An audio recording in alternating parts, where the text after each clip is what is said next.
Please help me welcome Joy Harris. Connect with your audience through storytelling.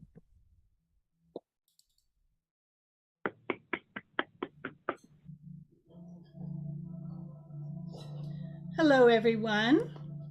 So in a perfect world, someone will tell me if you cannot see my slides. Okay, we're good. So thank you, everyone. I'm Joy Harris, and today we're going to be talking about connecting with your audience through storytelling. We're going to have an opportunity to talk about delivering a message and making it personal by putting a little bit of your own story into your message. So have you ever had an idea that you really felt like you had to get out to the world? But sometimes you find it easier to communicate one-on-one. When you're just walking with one friend or one colleague, you find it pretty easy to get your message across.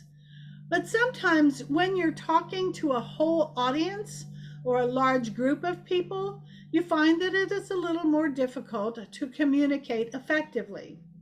So I would recommend that first you identify who in this larger group, who in the audience can best benefit from the message that I'm here to deliver, and then tailor your message to speak directly to them.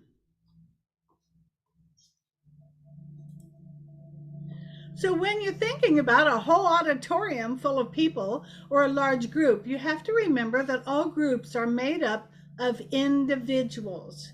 So you may recognize this slide from before. Individuals, this is the same person dressed up for a night on the town or casual day wear. So we can't assume anything about people about the way someone dresses. But when we focus on our target audience, we're really looking for a general demographic. Who really would best benefit from this message, and then believe that you know them. You actually are speaking to people that you know. And you want to create your message feeling the genius within so that you're able to deliver your message with the same kind of genius as when you created the message. But as you are speaking directly to your ideal client or your ideal customer, you also can find a way to be inclusive. The most important thing, though, is what is the message? First, you can identify the purpose of the message. And I recommend that you create an outline and you be very succinct, because you want to be clear in that message of getting across. You don't want to prejudge people, but when you speak directly to your ideal audience member, you can also incorporate many different examples so that you are more inclusive to the general audience. Now, recently, I had an opportunity to speak to a large group of women business owners. And they were business women primarily in the corporate model. But I knew that there were some small business owners as well. Now, my message was about team building and being confident in leading to teams. And I felt that that message would appeal more to mid-level corporate executives. And my overall goal for the time allotted where I could speak to this group was to drive them to sign up for my workshop, Confidence in Leading Teams.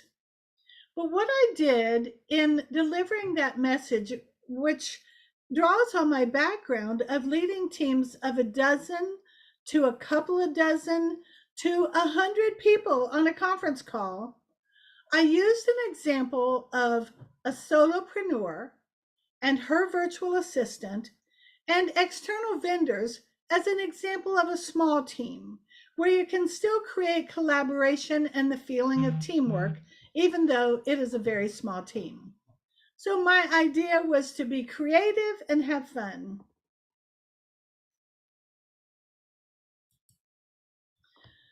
in an effort to be creative, I asked the audience to be able to put the puzzle together.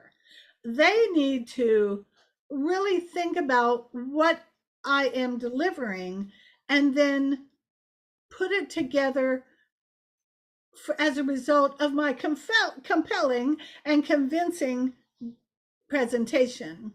But I also wanted to be informative. I wanted them to come away with the idea that they learned something or that the time was already of value to them. And I thought it would be good to be entertaining.